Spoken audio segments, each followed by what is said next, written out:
To our diamond classes. आज यहाँ पर हम एस ब्लॉक एलिमेंट्स को याद करने की ट्रिक देखने वाले हैं। पिछले वीडियो में मैं सारे 118 एलिमेंट्स का मैं नाम, सिंबल और एटॉमिक नंबर बता चुकी हूँ। आज इसमें हम एस ब्लॉक एलिमेंट्स को याद करने की ट्रिक देखेंगे और इसकी कुछ बेसिक प्रॉपर्टीज़ के बारे में देखेंगे। ठीक है, तो हम ग्रुप 1 की बात करते हैं और ग्रुप 2। एस ब्लॉक एलिमेंट्स में हमारे 2 ग्रुप आते हैं, ग्रुप 1 और ग्रुप 2। ठीक है, इसका जो इलेक्ट्रॉनिक कन्फिगरेशन होता है वो होता है हमारा NS1 से लेकर 2 तक। ठीक है, NS1 ग्रुप 1 की बोले तो NS1 और ग्रुप 2 की बोले तो NS2। हम इसको याद करने की ट्रिक देखते हैं। ग्रुप 1 एलिमेंट में हमारे 7 एलिमेंट्स हैं जिन्हें हम जिनका नाम देख लीजिए, जो है hydrogen, lithium, sodium, potassium, rubidium, caesium और फ्रांशियम। ठीक है, अब इसको याद करने की हम ट्रिक देखते हैं। इसकी ट्रिक है हलीना करे रब से फरियाद। हलीना जो कि एक भूतनी है वो रब से फरियाद कर रही है। ह बोले तो हाइड्रोजन, ली बोले तो सोडियम, ना बोले तो ली बोले तो लिथियम, ना बोले तो सोडियम, का बोले तो पोटेशियम, रब बोले तो रुबीडियम, से बोले तो सेशियम और फरियाद बोले तो फ्रांशियम। अब आते हैं हम ग्रुप 2 एलिमेंट्स। ग्रुप 2 एलिमेंट्स में हमारे 6 हमारे एलिमेंट्स आते हैं, जिसमें बेरिलियम को छोड़कर ये सारे एस ब्लॉक एलिमेंट्स हैं। अब इसमें हम देखते हैं क्या है। Beryllium, magnesium, calcium, strontium, barium और रेडियम। ठीक है, जिसमें फ्रांशियम और रेडियम आप जानते हैं रेडियो एक्टिव है। ठीक है, और हमारा आगे है बेरिलियम। इसकी ट्रिक है हमारी याद करने की, बेटा मांगे कार स्कूटर वापरा जी। तो आप बेटा बोले तो बेरिलियम, मांगे बोले तो मैग्नीशियम, और कार बोले तो कैल्शियम, और स्कूटर बोले तो स्ट्रोंशियम, बाप बोले तो बेरियम और राजी बोले तो रेडियम। ठीक है, अब हम इसकी कुछ फिजिकल प्रॉपर्टीज़ के बारे में देखने वाले हैं। और जो इसके हमने इसका वैलेंस इलेक्ट्रॉनिक कन्फिगरेशन में बता चुकी हूँ, NS1 होता है। ठीक है, अब इसका हम देखते हैं एटॉमिक साइज और इसकी कुछ फिजिकल प्रॉपर्टीज़ के बारे में हम यहाँ डिस्कस करने वाले हैं। ठीक है, अगर हम बात करें तो वैलेंस इलेक्ट्रॉनिक कन्फिगरेशन मैंने आपको बता दिया, इसका NS1 होता है, इसका NS2 होता है। मतलब जो ग्रुप 1 एलिमेंट है उसकी जो वैलेंस इलेक्ट्रॉनिक कन्फिगरेशन होती है दैट इज़ NS1, और ग्रुप 2 एलिमेंट जो है उसकी वैलेंस इलेक्ट्रॉनिक कन्फिगरेशन होती है NS2। जो ग्रुप 1 एलिमेंट है जो कि आप देख रहे हैं, hydrogen, lithium, sodium, potassium, rubidium, caesium, francium, इसे हम बोलते हैं एल्कली मेटल। एल्कली मेटल क्यों बोलते हैं? क्योंकि ये अपने हाइड्रोक्साइड्स बनाते हैं, हाइड्रोक्साइड बनाते हैं, इसीलिए हम इसे एल्कली बोलते हैं। हाइड्रोक्साइड्स बेसिक इन नेचर होता है, इसलिए इसे एल्कली बोलते हैं। मेटल क्यों बोलते हैं?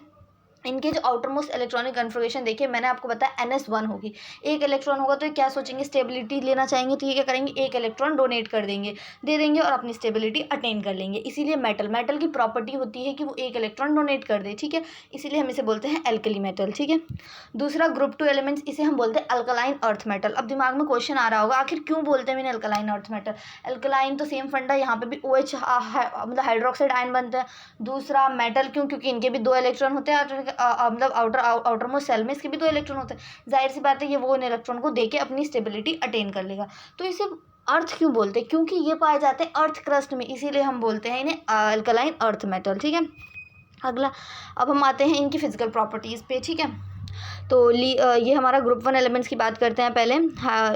इसमें हमारे hydrogen, lithium, sodium, potassium, rubidium, caesium और फ्रांशियम।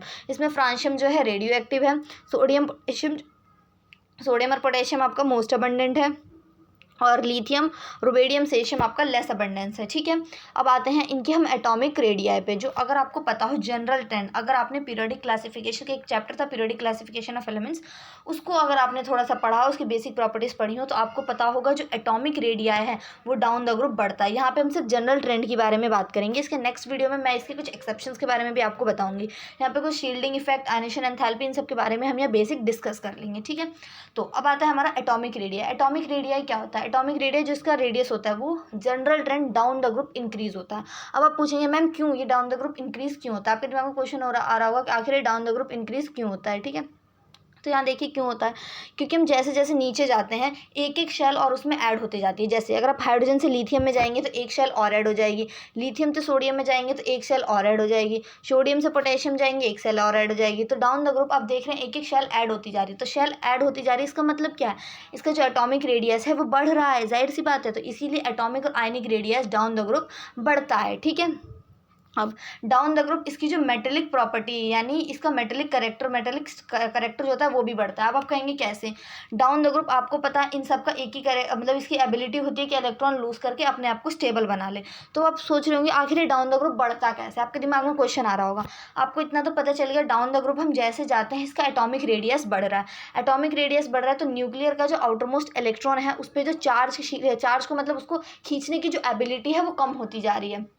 उसकी एबिलिटी कम होती जा रही है, तो वो उसको उतनी अच्छे से पकड़ के नहीं रखेगा। अच्छे से पकड़ के नहीं रखेगा तो छूट के भाग जाएगा। वो छूट के भाग जाएगा तो वो जल्दी इलेक्ट्रॉन, मतलब ज़्यादा उसके अंदर प्रॉपर्टी होगी खुद को लूज़ करने की इलेक्ट्रॉन को। आप एक एग्जांपल से समझिए, मान लो कोई बच्चा है जो घर पे रहता है, मतलब बोर्डिंग स्कूल में नहीं है, हॉस्टल में नहीं है, अपने घर पे है, तो पेरेंट्स का होगा उस पर जो इफेक्ट होगा वो ज़्यादा होगा। जाहिर सी बात है, वो कोई भी गलती नहीं करेगा, कुछ भी होगा तो पेरेंट्स मतलब मारते रहेंगे, उसको धमकाते रहेंगे। लेकिन वही बच्चा हॉस्टल में है, पेरेंट्स से बहुत दूर है, उसके ऊपर पेरेंट्स का जो इफेक्ट है वो बहुत कम है, तो उस बच्चे को जो मन में आएगा वो करता रहेगा। उसी तरह यहाँ पे सीधे उसका फंडा है, ठीक है। बेरिलियम में भी यही होता है, मतलब सॉरी, जो ग्रुप 2 एलिमेंट्स हैं इसमें भी यही होता है, ठीक है। डाउन द ग्रुप जो है एटॉमिक रेडिया बढ़ता है, तो down the group metallic character भी बढ़ता है, ठीक है। अब आते हैं बॉइलिंग पॉइंट और मेल्टिंग पॉइंट। बॉइलिंग पॉइंट क्या होता है? वो पॉइंट जहाँ पे वो बॉयल होना शुरू हो जाए।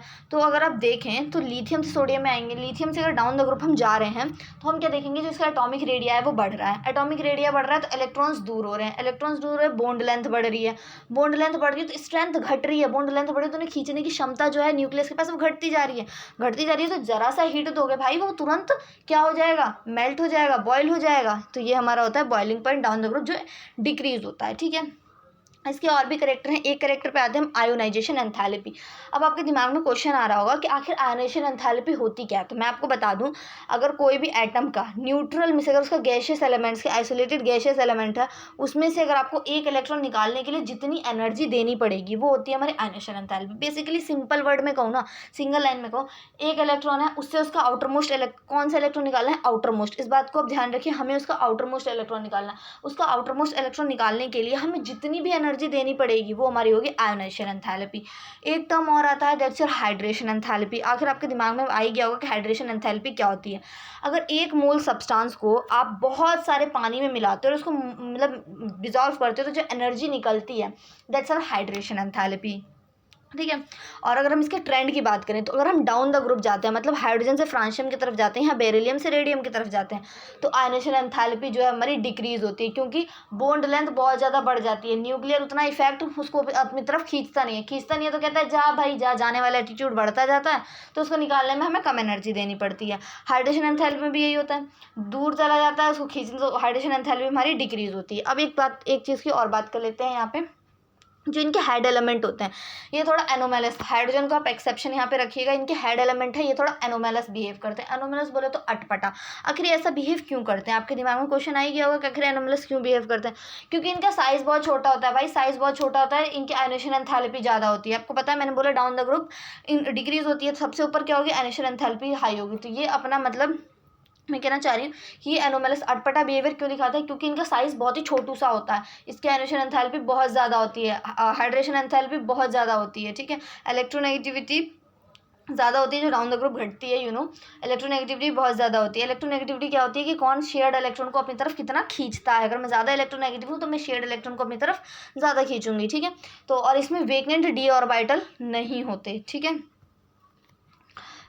इसीलिए हम मतलब जो लिथियम है वो एनोमेलस बिहेव करता है, ठीक है।